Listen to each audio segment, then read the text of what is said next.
नमस्कार, मैं आरबी सिंह यादव और आप देख रहे हैं मेरा YouTube channel R B Singh Yadav editor. आज हम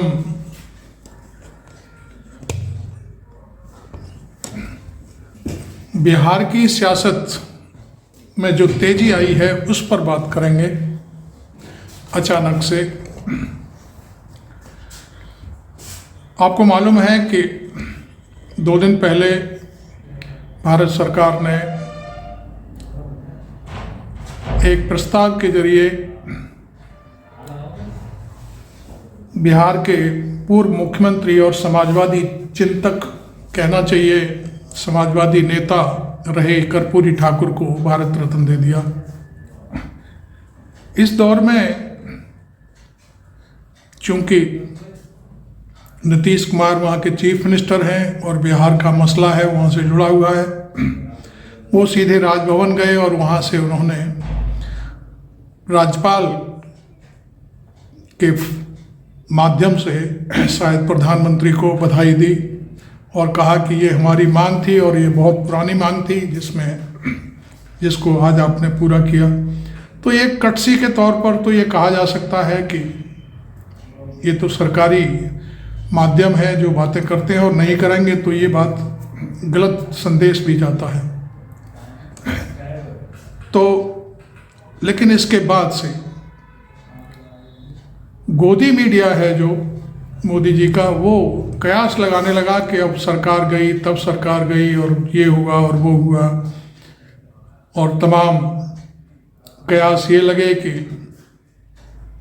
अब नीतीश कुमार इंडिया गठबंधन छोड़ करके भारतीय जनता पार्टी वाले जो एनडीए है उसमें शामिल होने जा रहे हैं।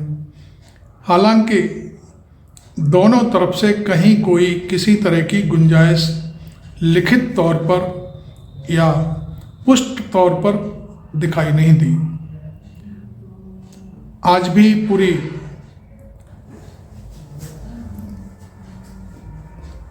राजधानी पटना में बातें चलती रहीं, जेडीयू की बैठक अलग हुई, आरजेडी की बैठक अलग हुई। इस पर हम आपको विस्तार से बताएंगे।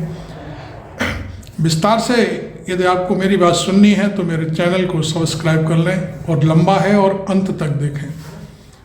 आप मेरे चैनल को आर्थिक सहयोग भी देना चाहें तो आप मेरे चैनल को ज्वाइन भी कर सकते हैं। तो मैं आपको बता दूं कि आज नहीं कल लालू प्रसाद यादव और नीतीश कुमार के बीच कई मसलों पर बातचीत हुई और उनमें ये साफ किया गया कि आगे की रणनीति कैसे बनाई जाए। इस पर राजनीति के दोनों धुरंधर आपस में सहमत नहीं थे। सहमति क्या बात थी ये मैं आपको बताता हूँ। नीतीश कुमार चाहते हैं कि बिहार की जो सरकार है इसे भंग कर दिया जाए और नए सिरे से चुनाव लोकसभा चुनावों के साथ किए जाएं। लालू प्रसाद यादव ने ऐसा करने से साफ मना कर दिया और कुछ बातें नीतीश के मुंह से निकल भी गईं जिस पर लालू परिवार पर हल्का सा छींटा आने की बात सामने आई और इसी के चलते लालू यादव की बेटी रुक्मणी ने 1 2 3 ट्वीट कर दिए जिनको लेकर के नीतीश नाराज हो गए और बात गोदी मीडिया में तो यहाँ तक पहुँच गई कि सरकार कभी भी भंग हो सकती है विधानसभा बिहार की। मैंने कई टीवी चैनलों को उस समय देखा, शाम के समय ब्रेकिंग न्यूज़ चलने लगी, बिहार सरकार अब गई तब गई और विधानसभा भंग होने वाली है। तो खैर गोदी मीडिया वाले पैसा खा करके खबरें चलाते हैं, ये बात साफ है, असलियत नहीं दिखाते। लेकिन दिन में एक खबर और चली कि केसी त्यागी जो पटना में थे 2-3 दिन से, वो दिल्ली लौट रहे थे और उनके साथ बीजेपी के जो प्रदेश अध्यक्ष हैं वहाँ के चौधरी कोई, वो भी साथ उसी फ्लाइट में थे दिल्ली आने के लिए।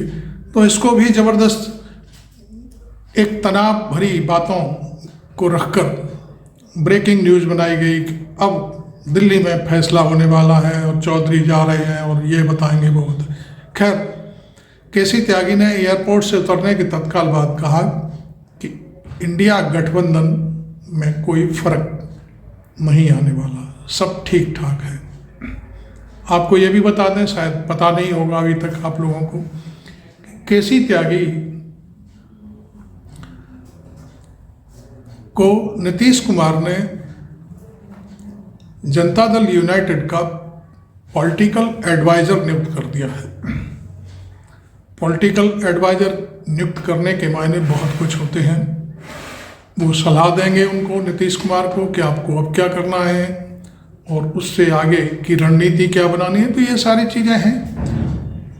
उन्होंने अपना एक तरह से मुखपत्र टाइप नियुक्त कर दिया है कि मेरे बाद केसी त्यागी हर चीज़ का जवाब देंगे।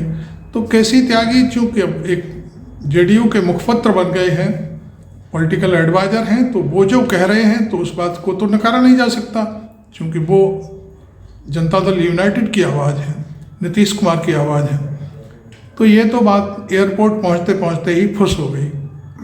हालांकि लालू यादव और नीतीश कुमार के बीच जो वार्ता हुई, उसके बाद लालू यादव ने अपना पैर वापस ले लिया कि आपको जैसा अच्छा लगे वैसा करिए, हम आपके साथ हैं, और वो हंसते हुए वहाँ से निकल आए। लेकिन जब तक वो उनकी बेटी का ट्वीट आ गया तो इस पर थोड़ी सी टेंशन हुई, लेकिन बाद में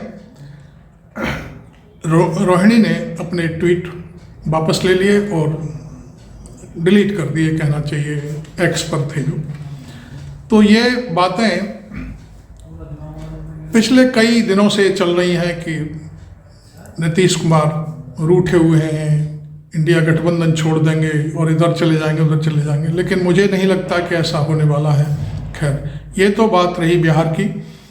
अब मैं आपको बता दूं, भारतीय जनता पार्टी अपने ही जो संगी साथी होते हैं, क्षेत्रीय पार्टियां होती हैं, उन्हें खाने के लिए प्रसिद्ध है। खाने का मतलब उन्हें ख़त्म करने में बहुत माहिर है। जैसे बिहार में उन्होंने क्या किया है आपको मालूम है। नीतीश कभी शायद 80 या 83 सीटों पर चुनाव जीतते रहे और वही नीतीश अब शायद 30-35 सीटों पर रह गए हैं।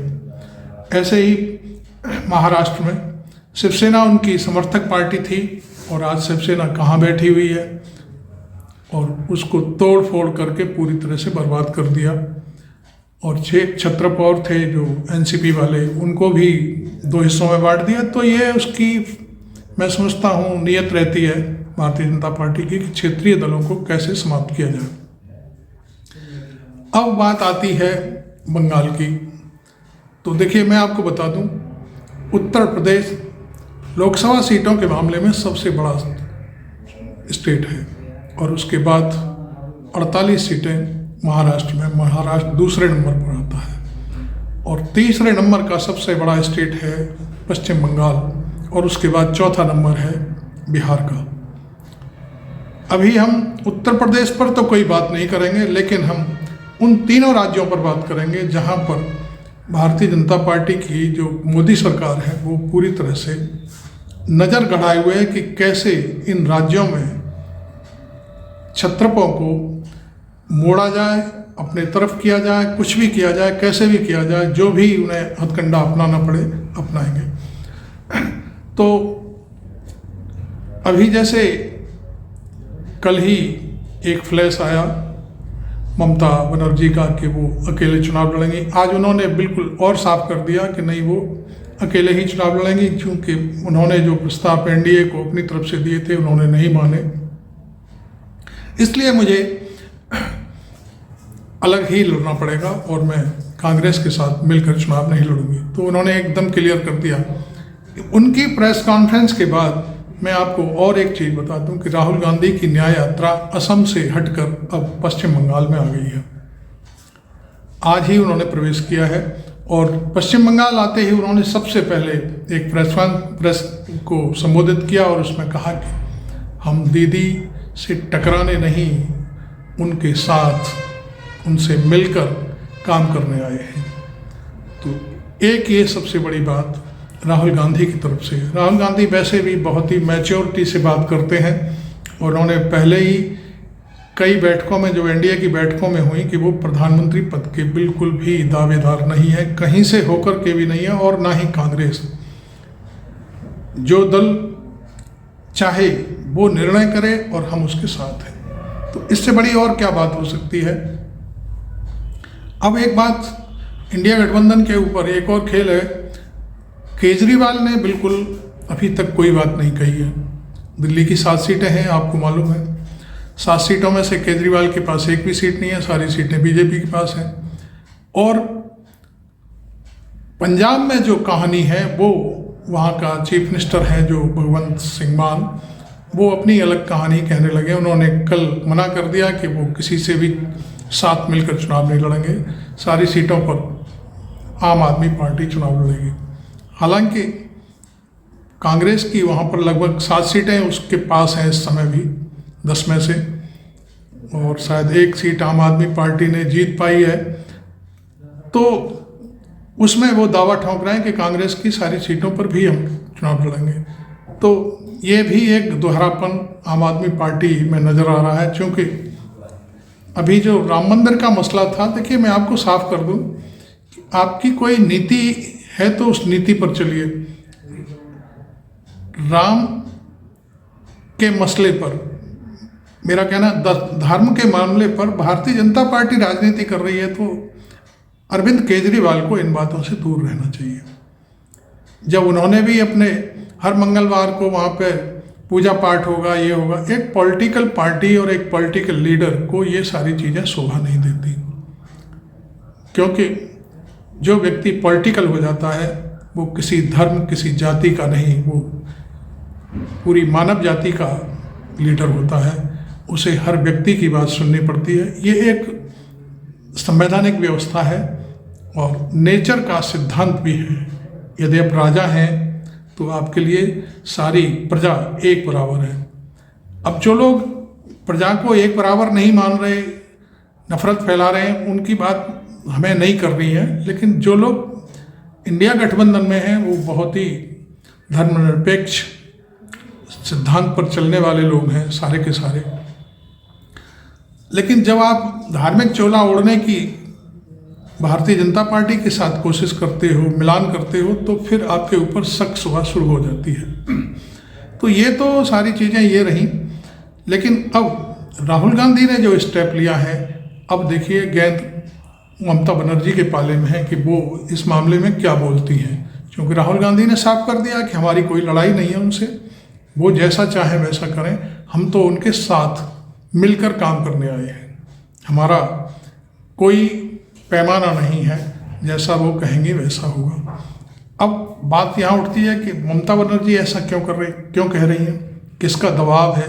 कोई तो दबाव है, मैं समझता हूँ कहीं ना कहीं दिल्ली से चाबी घूम रही है, या जो कुछ भी है, या उन्हें कोई हो सकता है कि हेमंत सोरेन की तरह कोई नोटिस वगैरह देने की बात चल रही है। तो ये सारी चीज़ें हैं।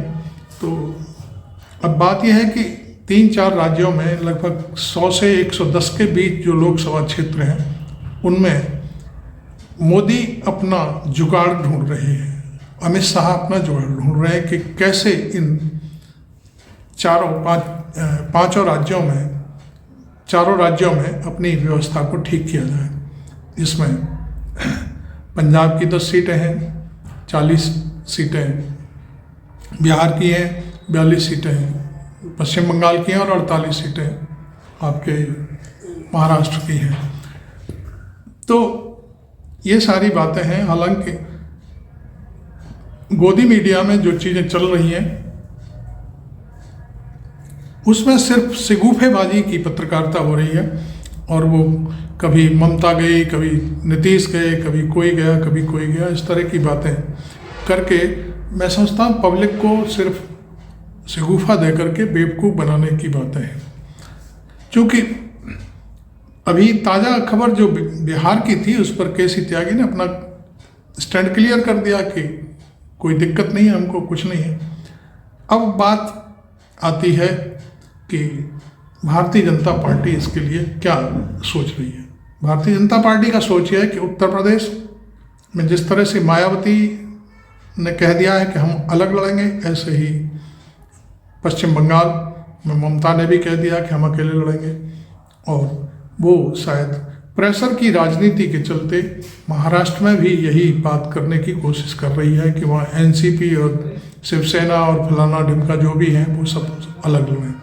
तो कुल मिलाकर के यह है कि मुस्लिम वोट कैसे भी बट जाए। और नीतीश कुमार के बारे में भी है, नीतीश कुमार पहले भारतीय जनता पार्टी के साथ मिलकर लड़े थे तो उनकी स्थिति क्या हो गई, 80 से 30-35 सीटों पर आ गए विधानसभा में। तो आप फिर समझिए कि इसका मतलब क्या है, वो फिर चाह रहे हैं उसी टाइप से कि नीतीश हमारे साथ आए।